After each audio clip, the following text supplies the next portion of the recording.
할렐루야. 오늘도 굿TV와 함께 하시는 여러분들을 예수님의 이름으로 사랑하고 축복합니다. 하나님께서는 우리를 향한 거룩한 비전과 꿈을 가지셨으니 디모데전서 2장 4절의 말씀에 하나님은 이 땅의 모든 사람이 구원을 받고 더 나아가 진리를 아는 데까지 이르기를 원하신다라고 주님이 우리에게 비전을 알려주셨습니다. 그럼 우리를 어떻게 구원할 것인가? 그 구원을 위해서 하나님의 놀라운 사랑이 우리에게 보여줬으니 요한복음 3장 16절에 하나님이 이 세상을 사랑하사 독생자를 주셨으니 이는 저를 믿는 자마다 멸망치 않고 영생을 얻게 하려 하심이라. 아멘. 기독교의 가장 근본인 믿음이라고는 질서를 가르쳐주는 요한복음 3장 16절의 말씀을 보게 됩니다. 사랑하셔서 보내신 예수, 그 예수를 믿어라. 믿으면 구원이 있다는 사실을 가르쳐 줍니다.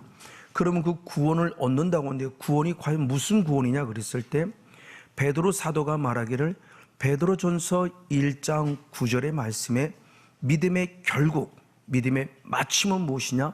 영혼의 구원이다. 우리의 영혼이 구원받는 것에 대해서 성경이 분명히 말씀하며 이것을 통해서 구원을 얻었다라고 성경은 가르쳐 주고 있습니다. 근데 이 구원이라는 것이 믿음을 통해서 구원을 얻지만 믿음을 통해서 구원을 얻을 때 그 믿음이 내가 믿었다라는 것이 개념이 아니라는 것을 또한 성경은 말씀하고 있을 때 에베소서 2장 8절의 말씀에 은혜로 인하여 믿음으로 말미암아 구원을 얻었으니 이는 하나님의 선물이라라고 성경은 말합니다. 은혜로 인해서 믿음으로 말미암아 구원을 얻었다라고 성경은 가르쳐 주고 있습니다. 그럼 이 은혜는 언제부터 있는 은혜였느냐? 역시 사도 바울은 디모데후서 1장 9절에 말씀하셨을 때 영원 전부터 하나님이 준비하신 은혜다 그래요. 즉 창조 이전의 영의 세계 때부터 있던 하나님의 절대적 은혜가 드디어 때가 돼서 예수를 통해서 완성되었고 그 예수를 믿는 믿음을 주시는 은혜로 인하여 예수를 믿음으로 구원을 얻었다는 것을 분명히 가르쳐 줍니다. 우리는 이것을 조금 더 쉽게 설명하기 위해서 이스라엘 백성들의 출애굽의 여정에서 살펴볼 수 있습니다. 하나님은 이스라엘 백성들을 애굽에서 끄집어냈고 드디어 광야로 인도하는, 즉 광야 교회 구원을 얻게 하는 과정 속에 들어가게 할 때 이 모양 저 모양으로 큰 위기를 맞습니다. 뒤에서는 애굽 군인들이 쫓아오고 앞에는 홍해라는 큰 바다가 막혀 있어요. 물에 빠져 죽든지 아니면 애굽 군인에서 죽어야 될 위기가 왔어요. 그때 하나님은 친히 말씀하십니다. 출애굽기 14장 13절 말씀에 저들을 두려워하지 말라. 그러면서 너희는 가만히 있어 내가 행하는 구원을 보라. 그러면서 구원이란 단어를 사용합니다. 하나님이 행하시는 구원이에요. 이스라엘 백성이 하나님을 잘 믿었기 때문에 구원받은 것이 아니에요. 절대적 은혜로 죄로부터 끄집어냅니다. 애굽부터 끄집어냅니다. 그리고 은혜를 주셨습니다. 그래서 애굽 군인을 막아주신 거고 홍해의 길을 열어주신 거예요. 그래서 하나님께서 구원이라는 은혜를 선물로 주신 거예요. 이것이 바로 구원으로, 은혜로, 선물로 구원 얻는 것에 대한 부분을 잘 설명해 주고 있습니다. 그 결과 출애굽기 14장 21절 22절의 말씀에 큰 동풍으로 밤새도록 바람이 불어서 바닷물을 갈라지게 했어요. 그리고 드디어 마른 땅이 이르게 했고 육지행어 다 구원받았음을 보여주니 하나님의 절대적 은혜로 홍해를 갈라주셨다는 걸 말씀해요. 그리고 이렇게 하나님의 은혜로 구원 얻은 하나님의 이스라엘 백성들을 어디로 이끌었냐? 광야 교회로 이끌었어요. 구원받은 백성들을 광야 교회로 이끌고 그들에게 무엇을 선물로 줬느냐? 살아있는 말씀. 그때 당시로 보면 십계명을 선물로 주십니다. 그래서 스데반 집사님이 설교하기를 사도행전 7장 38절의 말씀에 모세를 비롯한 우리의 믿음의 조상들이 광야 교회에 있을 때 살아있는 말씀을 주셨다 그래요. 그게 바로 십계명입니다. 또 다른 말로 하면 율법을 선물로 주셨는데 그 율법이 살아있는 말씀이라고 표현해요.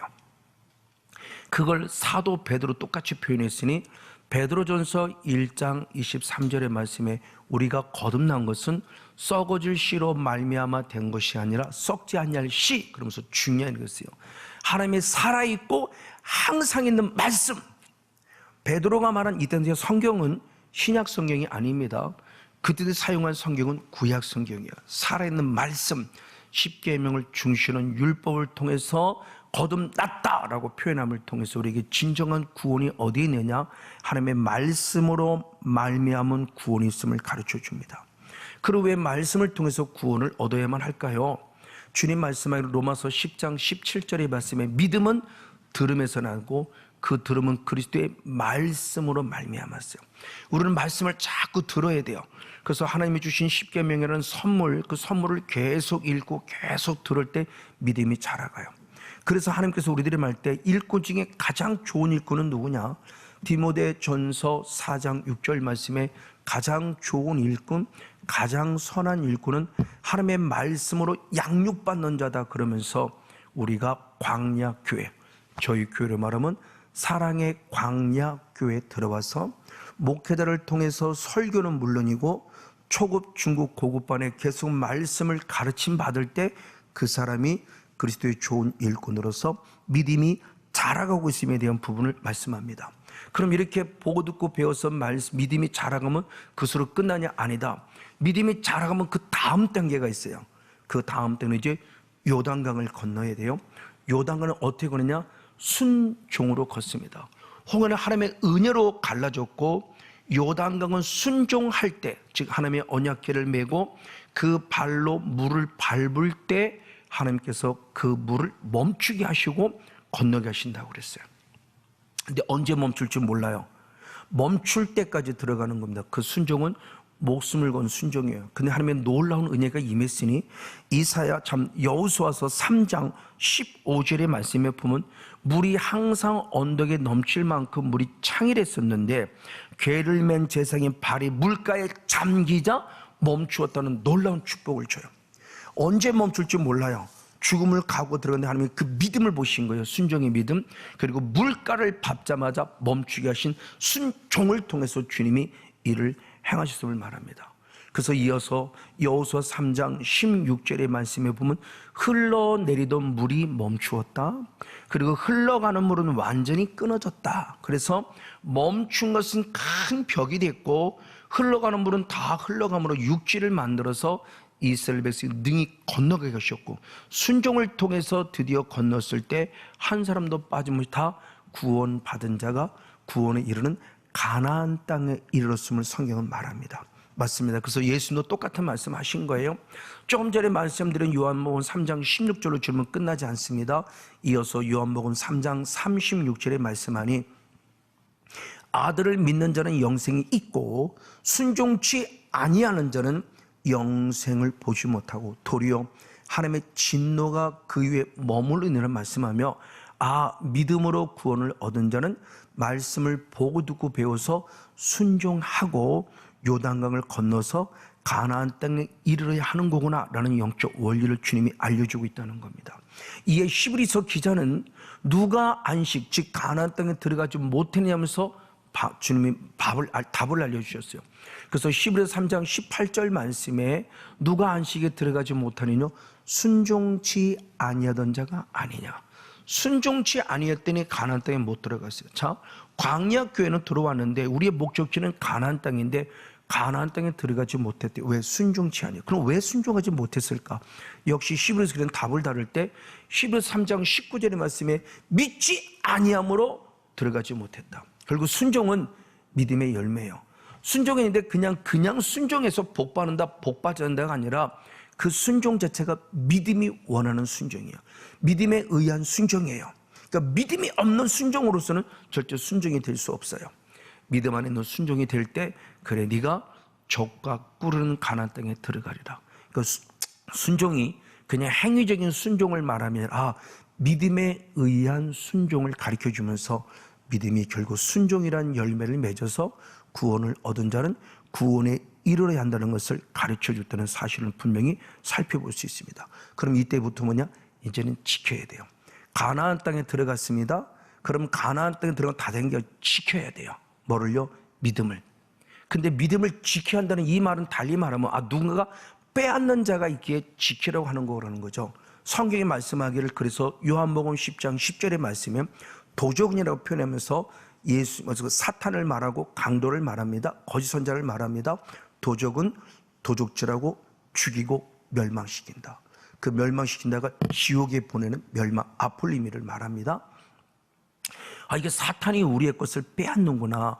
빼앗아 결국 우리를 지옥 보내려고 발버둥 치고는 사실은 알 수 있다는 거죠.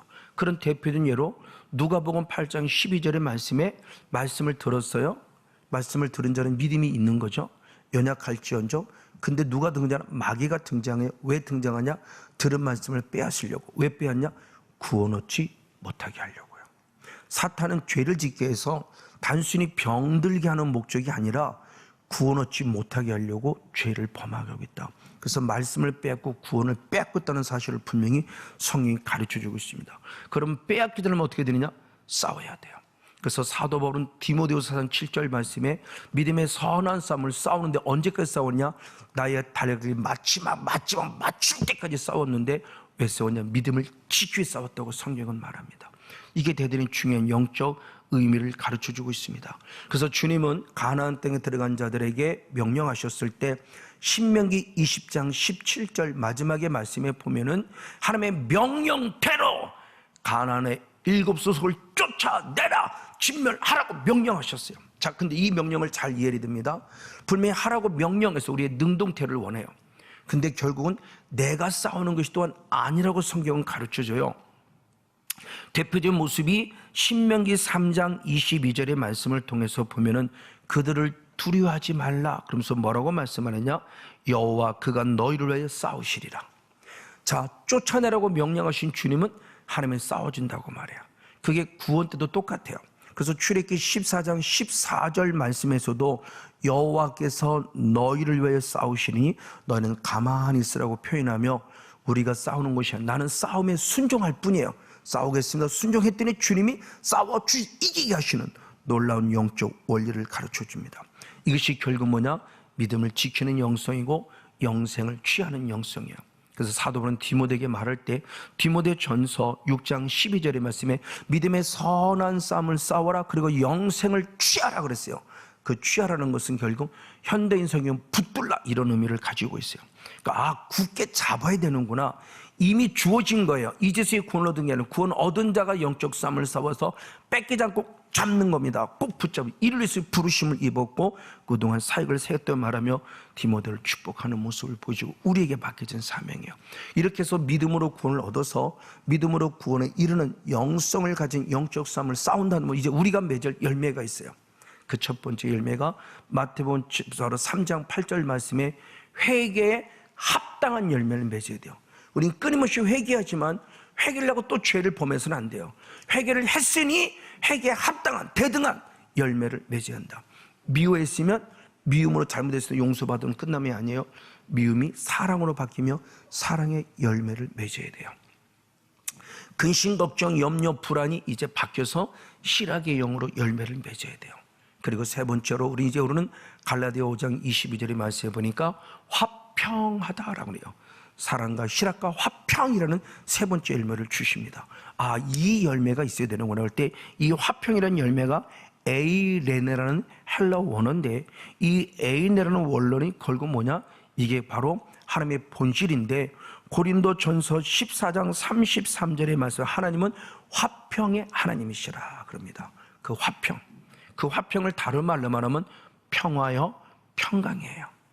바로 이 모습입니다. 그걸 예수님은 또한 하나님은 또 구약을 통해서 말씀해 주셨어요.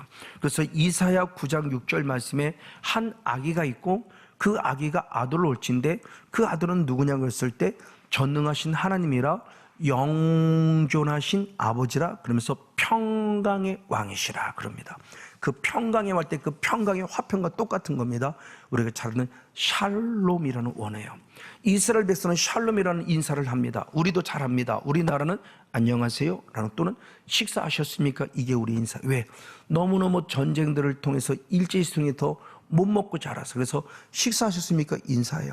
이스라엘은 늘 전쟁의 시대에 살아요. 전쟁의 시대에 살기 때문에 근심, 걱정, 염려, 불안, 두려움이 있을 수밖에 없어요. 그때 평안하냐라고 물을 수 있는 인사가 바로 샬롬. 근데 그 하나님이 우리에게 평강의 하나님으로 오셔서 샬롬이라고 우리에게 은혜를 주신다. 그래서 민수기 6장 26절의 말씀에 보면 여호와는 그 얼굴을 우리에게로 향하여 드사 평강 주시기를 원하노라. 아멘. 샬롬 주시기를 원하신다고 말씀해요. 그래서 예수님께서도 요한복음 14장 27절 말씀에 평안을 너에게 끼치노니 아멘, 나의 평안을 너에게 주노라. 이 평안은 세상에 주는 평안이 아니다라고 말하며 마음에 근심도 말고 두려워 말라는 하나님이 주시는 평안, 즉 하나님의 본질인 평화, 그 평강, 그것이 우리에게 전체로 주어져서 우리에게도 하나님의 평강을 누릴 수 있는 은혜를 주셨다. 이것이 바로 평화라고 성경이 말합니다. 그래서 예수님께서는 죽으신 이후에 십자가에 죽은 3일 만에 부활하셨고, 3일 만에 부활하셨을 때 먼저 여자들을 만납니다. 여자를 만날 때 뭐라고 말하는가? 마태복음 28장 9절의 말씀에 볼 때 평안하뇨 하고 그들에게 안부의 인사를 보내요. 샬롬 하고 인사했다는 거죠. 또한 제자도 똑같아요. 그래서 요한복음 20장 19절의 말씀에 제자들이 유대인을 두려워서 숨어 있을 때 그들에게 나타났을 때 너에게 평강이 있을지어다 샬롬하고 인사했다고 성경은 말합니다.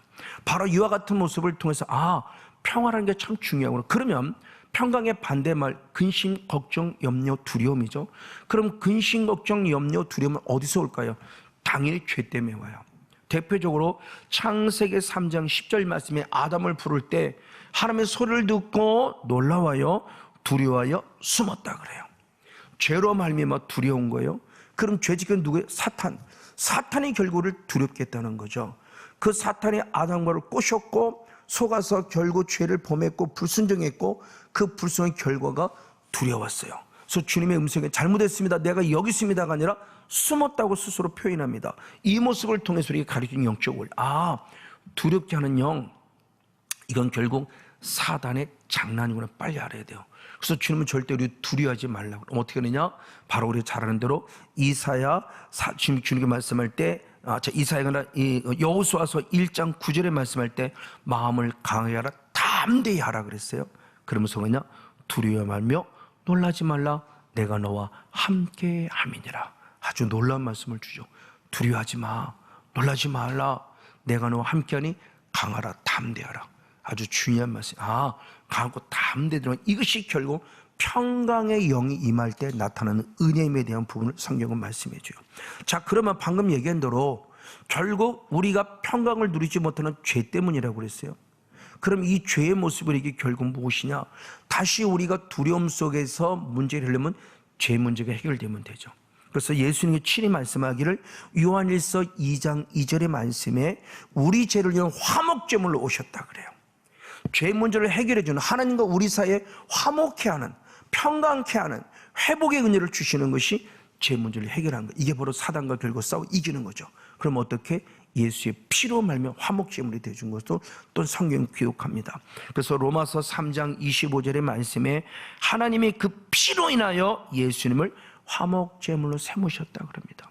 그리고 나아가 또 골로새서 1장 20절에 보면 십자가의 피로 화평을 이루사 자기와 화목케 하셨다고 역시 표현해요. 구약의 성경을 보면 너무나 잘 아는 말씀, 이사야 53장 5절 말씀에 중반절 이후의 말씀에 보면은 그가 징계를 받아 우리가 평화를 누렸다. 그 평화가 바로 샬롬이에요. 예수님의 십자가의 징계, 피 흘림 우리에게 평강을 주셨다는 것을 말합니다. 예수의 피로 인해서 죄 문제가 해결되었고 성령으로 인해서 죄짓게만 악한 영을 떠나감을 통해서 누릴 수 있는 회개에 합당한 열매 평강이라고 성경은 말씀하고 있습니다. 맞아요. 그래서 에베소 2장 14절 말씀에도 그는 우리의 화평이신지라 중간에 막힌 담을 허무셨다. 죄의 담, 하나님과 우리 사이에 막혀있는 죄의 담, 십자가 예수의 피로. 그래서 우리에게 화평, 평강, 에이레네라는 하나님의 은혜를 주셨다는 사실을 가르쳐줘요. 그런데 하나님이 우리에게 화평만 주시므로 끝나냐? 아니다. 그 평강을 누리고 화평을 우리들에게도 화목케 하는 직책을 주셨다고 성경은 말해요. 그래서 고린도후서 5장 18절 말씀에 우리를 자기와 화목하게 하신 하나님은 또한 화목케 하는 직책을 주셨다고 표현합니다. 너무너무 중요해요. 부부 간에 하나가 돼야 되고, 부모 자녀 간에 하나가 돼야 되고, 목회자 성도 간에 하나가 돼야 되고, 서로 화목해야 되는구나. 그래서 주님 말씀할 때 예수님이 친히 말씀하기를 마태복음 5장 9절 말씀에 화평케 하는 자는 복이 있나니 하나님의 아들이라 일컬음을 받을 것이라. 할렐루야. 믿음으로 구원 얻었어요. 그리고 구원 얻은 자가 구원에 이르도록 자라가는 과정 속에서 화평케 하는 은혜를 입었어요. 화목케 하는 직책을 주셨고요. 그래서 아내가 하나 되고 부모와 자녀 하나 되고 목회와 교회가 하나 됐을 때 주님은 하나님의 아들이라 일컬음을 받을 것이라. 계속 우리를 하나님의 자녀로 인정해 주시고 불러주심에 대한 부분을 말씀해요. 자, 이 말씀을 또 다른 각도로 보면 히브리서 12장 14절의 말씀에 모든 사로 더불어 화평하고 거룩함을 쫓으라. 이것이 없이는 아무도 주를 보지 못하리라. 자, 화평케 하는 자가 구원을 얻을 것을 말씀하고 구원에 이른다고 그러고 화평케 하는 자 하나님의 아들로 일컬음을 받을 것이라 말하고 만약 화평케 하지 아니하면 주를 보지 못한다 그래요. 이 말씀이 갖는 의미를 잘 생각해야 됩니다. 구원 얻었는데 화평하지 못하면 주를 보지 못한다고 그러네? 그럼 어떻게 되지? 끊임없이는 주님께 화평의 영광을 돌리는 자가 되야 될 필요성을 가르쳐줘요. 그래서 내 안에 근심, 걱정, 염려, 여부는 철저히 회개해야 돼요. 하나님, 내 안에 근심, 걱정, 염려, 두려움이 있습니다. 용서해 주세요. 그런 두려움의 모습은 어떻게 되느냐 했을 때 요한일서 4장 19절의 말씀에 두려움에는 형벌이 따른다고 말씀하고 있고요. 그렇죠? 화평과 전혀 반대되는 두려움, 근심, 걱정, 염려예요. 나아가 계시록 21장 8절의 말씀은 두려워하는 자는 불과 유황불, 둘째 사망에 거한다 그래요. 두려워하는 자가. 왜? 다시 한번 말씀을 드리면 요한일서 4장 18절 말씀에 두려운 자는 무엇이냐 그랬을 때 하나님의 사랑이 그 안에 없기 때문이다. 하나님의 사랑이 있는 자로 가득 찬 자는 절대 두렵지 않다는 거예요. 근데 하나님의 사랑이 없으니까 두려운 거예요. 하나님의 은혜가 없으니까 두려운 거예요. 근데 그 두려운 자는 주님의 형벌이 있다고 말씀하는 이 내용이 우리 주님 영적 교훈으로 다시 한번 생각해 봐야 돼요. 두려워하지 말자. 두려움에 하나님의 모든 죄를 회개해서 피로 사함받았으면 이제 성령을 선물로 받아서 두렵게 하는 어둠의 영과 싸워 이겨서 두려움의 영을 쫓아낼 때 회개에 합당한 열매, 바로 우리들에게 주님 말합니다. 화평의 영, 평강의 영, 샬롬의 은혜, 에이렌의 은혜를 주셔서 우리가 이 땅에 살아갈 만한 가치가 있는 승리자가 될 수 있다는 사실을 가르쳐줘요.